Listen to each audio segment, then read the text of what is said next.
తాకట్టులో ఉన్న బంగారాన్ని విడిపించి ఆ రోజు ఆన్లైన్ రేటుకే మేము కొంటాం. Sharma gold company.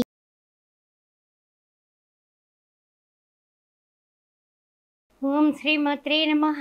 ఓం గణపతే నమః. ఏకదంతాయ విద్మహే వక్రతుండాయ ధీమహి తన్నో దంతి ప్రచోదయాత్. ఓం శ్రీమాత్రే నమః. ముఖ్యంగా మనకి వైశాఖ శుద్ధ పౌర్ణిమ వస్తుంది. పౌర్ణమి రోజున మనం ఏం చేయాలి? గురువారం పూట పౌర్ణమి వచ్చింది. ఎప్పుడు కూడా సూర్యోదయం దగ్గర నుంచి సూర్యాస్తమయం వరకు కూడా పౌర్ణమి ఉన్నటువంటి తిథి ఈ యొక్క మాసంలో గురువారం నాడు వచ్చింది. అయితే ముఖ్యంగా ఈ వైశాఖ శుద్ధ పౌర్ణమి రోజున ప్రొద్దుటే మనం చేయాల్సింది ఏంటంటే ఇంటిని శుభ్రం చేసుకుని కాస్త పసుపు ఉప్పు వేసినటువంటి నీటితో, తర్వాత గుమ్మానికి పసుపు రాసి బొట్లు పెట్టి మామిడి తోరణాలు పచ్చని తోరణాలు కట్టుకొని, తర్వాత నిత్య పూజలో తప్పనిసరిగా అమ్మవారిని అయ్యవారిని కూర్చోబెట్టి పూజించాలి. వైశాఖ శుద్ధ పౌర్ణమి లక్ష్మీనారాయణని సేవించినా పూజించినా ఆ యొక్క స్తోత్రాలు పఠించినా కూడా అనన్యమైనటువంటి మంచి ఫలితం, శుభ ఫలితాలు మీకు గోచారరీత్యా కూడా ఏమైనా జాతక దోషాలున్నా కూడా లక్ష్మీనారాయణలకి సంకల్పంలో చెప్పుకొని మీరు పూజించినట్లయితే చాలా అద్భుతమైనటువంటి అవకాశంగా మీకు ఇది ఒక సువర్ణ అవకాశం చెప్పుకోవచ్చు. కారణం ఏమిటి అంటే కనుక గురువారం అంటే గురుమండల స్వరూపిణి అమ్మవారే. అదేవిధంగా గురువైనటువంటి దత్తాత్రేయుడు వారు కూడా దిగంబర శ్రీపాద వల్లభ. దిగంబర అంటే బ్రహ్మ విష్ణు మహేశ్వర స్వరూపము ఆ దత్తాత్రేయుడు. అదేవిధంగా గురువారం పూట ఈ యొక్క పౌర్ణమి తిథి వచ్చింది అంటే చంద్రమా మనస్సు జాత. చంద్రుడు మానసికమైనటువంటి శక్తి, మనస్సుకి కారకుడే చంద్రుడు. అలాంటి చంద్రుడిని లలితా సహస్రనామంలో ఉన్నటువంటి కొన్ని నామాలతో మీరు పూజించినా కూడా అద్భుతమైనటువంటి ఆనందమైనటువంటి పరిణామాలు మీకు కలుగుతాయి. ముందు రోజు రాత్రి చక్కగా యాలక్కాయలు నానబెట్టుకోండి. శ్రీ మహాలక్ష్మీదేవికి యాలక్కాయలతో మాల తయారు చేసి 108 కానీ 54 కానీ మాల వెయ్యండి. అది ఒక శుభకరమైనటువంటి క్రియ.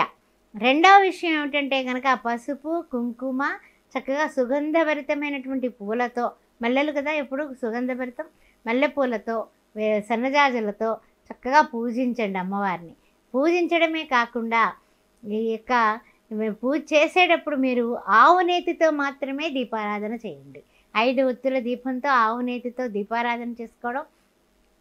తర్వాత ఈ వైశాఖ శుద్ధ పౌర్ణమి యొక్క విశిష్టత మనం తెలుసుకొని ఆ యొక్క పౌర్ణమి పూట సాయంకాలం వేళ అంటే ప్రదోష వేళ తప్పనిసరిగా మనకి ఆ యొక్క అమ్మవారిని అయ్యవారిని కూడా 5 గంటల సమయం, సాయంకాలం 5 నుంచి 5:30 6 వరకు, 5:15 వరకు కూడా మంచి సమయం. ఆ టైంలో దీపారాధనలతో ధూప నైవేద్యాలతో పాయసాన్న ప్రియాసక్త పశురోగ భయంకరి. అమ్మవారు పాయసాన్నం అంటే ఇష్టం. అందువల్ల చక్కగా పాలతో చేసినటువంటి పాయసాన్నాన్ని అమ్మవారికి నివేదన చేయండి. అంతేకాకుండా అమ్మవారికి ఇష్టమైనటువంటి లక్ష్మీ అష్టోత్తరం కానీ, లక్ష్మీ సహస్రం కానీ, అదేవిధంగా లలితా సహస్రం కానీ చదువుకొని దాని అర్థాలు తెలుసుకొని ఆ అర్థాలని స్మరించుకోండి. అంతేకాకుండా శ్రీ మహావిష్ణువు లక్ష్మీదేవితో కలిసి నా హృదయంలో ఉండి మీరు నా సంసారంలో ఉండేటటువంటి కష్టాలు నష్టాలు, నా పిల్లలకి మంచి భవిష్యత్తు, అదేవిధంగా పెళ్ళిళ్ళు ఏం కావాలో అది కోరుకోండి. అది కోరుకునేటప్పుడు మంచి గుమ్మడి పండు అక్కడ పెట్టి పసుపు రాసి కుంకుమ రాసి బొట్లు పెట్టండి. చక్కగా పసుపు కుంకాలతో అలంకరించండి, పూలతో అలంకరించండి.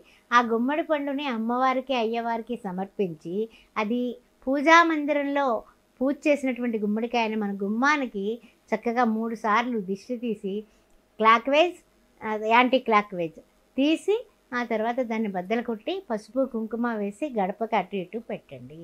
అది ఒక ప్రక్రియ. ఇంకొక ప్రక్రియ ఏమిటంటే కనుక ఒక ఎర్రటి వస్త్రం తీసుకోండి. తీసుకునే ఎర్రటి వస్త్రంలో సాయంకాలం పూట చక్కగా ఇలాచి, కళ్ళుప్పు, ఆ తర్వాత ఒక లవంగా ఇవన్నీ కూడా 3 గుప్పుళ్ళు కళ్ళుప్పు వేయండి. ఆ తర్వాత ఇలాచీలు ఒక 3 వేయండి, లవంగాలు ఒక 3 వేయండి. అలా వేసినటువంటి దాంట్లో 3 రూపాయలు వేయండి. వేసి చక్కగా దాన్ని మీరు ఆ యొక్క నిమ్మకాయలు తీసుకోండి. నిమ్మకాయలు ఎప్పుడు కూడా తంత్రానికి బాగా ప్రతీకలు. 5 నిమ్మకాయలు తీసుకోండి. 5 నిమ్మకాయలు కూడా పసుపు కుంకాలతో లక్ష్మీనారాయణని ఆరాధించినప్పుడు ఈ గుమ్మడికాయని నిమ్మకాయలని కూడా ఆరాధించండి. ఆ నిమ్మకాయల మీద పసుపు కుంకుమ చల్లండి. చల్లిన నిమ్మకాయలను తీసుకుని అందులో ఒక నిమ్మకాయ ఈ యొక్క దీంట్లో వేసి ఈ ఎర్రగుడ్డకి 3 ముళ్ళు వేసేసి తీసుకెళ్ళి మీ యొక్క ఏదైతే గుమ్మం ఉందో ఆ గుమ్మానికి కట్టండి. అది చాలా దృష్టి దోషాలు, నెగిటివ్ ఎనర్జీస్ లాగేస్తుంది. అది ఒకటి. రెండవది ఏంటంటే కనుక ఇంకో నిమ్మకాయ తీసుకోండి. మీ బండి ఉంటుంది కదా, మోటార్ సైకిల్ కారు ఉంటుంది కదా, అది పూజ చేసే నిమ్మకాయలు తీసుకువెళ్ళి మనకి 5 నిమ్మకాయలు తీసుకున్నాం కదా, 3 నిమ్మకాయలు చక్కగా ఒక దండ కింద గుచ్చేసి ఆ యొక్క బండికి చక్కగా కట్టండి. మళ్ళీ ఇవి పౌర్ణమి రోజున కట్టాం కాబట్టి మళ్ళీ పౌర్ణమి రోజున మార్చుకోవడానికి అవకాశం మిన్నగా ఉంది. ఏదైతే ఇప్పుడు మనము ఇలాచీ వేసి, లవంగా వేసి, ఉప్పు వేసి, పసుపు కుంకుమ వేసి, ఆ తర్వాత మన పచ్చకర్పూరం ఉంటుంది కదా, పచ్చకర్పూరం కూడా వేసి ఆ యొక్క మూటని మనం ఎప్పుడైతే మనం అక్కడ కట్టామో నెగిటివ్ ఎనర్జీస్ పోతాయి. శ్రీ మహాలక్ష్మీదేవి ఆ యొక్క పచ్చకర్పూర వాసనకి, యాలుక్కాయ వాసనకి ఆకర్షణమయ్యి మన ఇంట్లో అడుగు పెట్టడానికి, లక్ష్మీనారాయణుడు మన ఇంట్లో ఉండడానికి మంచి అవకాశమైనటువంటి శాస్త్రోక్తమైనటువంటి ప్రక్రియ ఇది. ఆ తర్వాత ఇంకొక నిమ్మకాయ ఉండిపోతుంది కదా, అది మీరు వ్యాపారం చేసినా, ఉద్యోగం చేసినా, లేకపోతే మన ఇంట్లో అయినా సరే టీపాయ్ మీద ఒక గ్లాసు నీళ్లలో ఆ నిమ్మకాయను వేసి చక్కగా అందరికీ కనపడేటట్టుగా పెట్టండి. ఇంకేమైనా ఇంట్లోకి వచ్చే వాళ్ళతో కానీ, ఆఫీస్కి మన దగ్గరికి వచ్చి కలిసే వాళ్ళతో కానీ నెగిటివ్ ఎనర్జీస్ ఉంటే పోతుంది.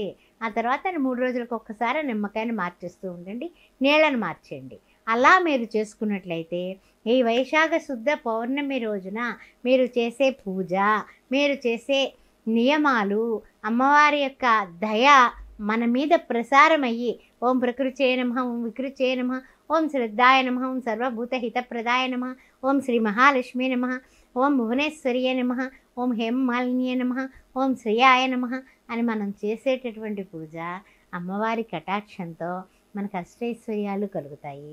తర్వాత మనలో ఉండేటటువంటి అంటే ఏంటంటే కనుక ఎప్పుడైతే మనం చేసే దాంట్లో నిబద్ధత ఉంటుందో, భక్తి ఉంటుందో, ప్రేమ ఉంటుందో ఆటోమేటిక్గా మనకు తెలియకుండానే ఆ యొక్క దేవుడి నామం చేసే చోట ఆంజనేయ స్వామి వస్తాడు.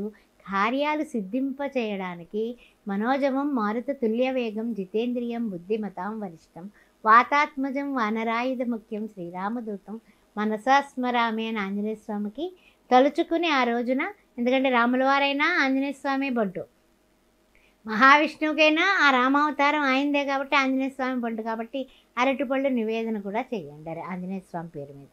ఇలా చేసినట్లయితే ఈ యొక్క పౌర్ణమి పూట చంద్రకాంతిలో ఆవు పాలు తీసుకొని ఇంత పటిక బెల్లం ముక్కేసి 45 నిమిషాలు అక్కడ చంద్రుడి వంక చూస్తూ మీరు లలితా సహస్రనామంలో మీకు ఇల్లు కావాలా, మీరు చేసేటటువంటిది ఏంటో తెలుసా, ఇల్లు కొనుక్కోవాలి, ఇల్లు కావాలి అంటే ఏం చేస్తారు మీరు అంటే మీరు బాగా గుర్తుపెట్టుకోండి. ఒకే ఒక మంత్రాన్ని చెప్తాను నేను.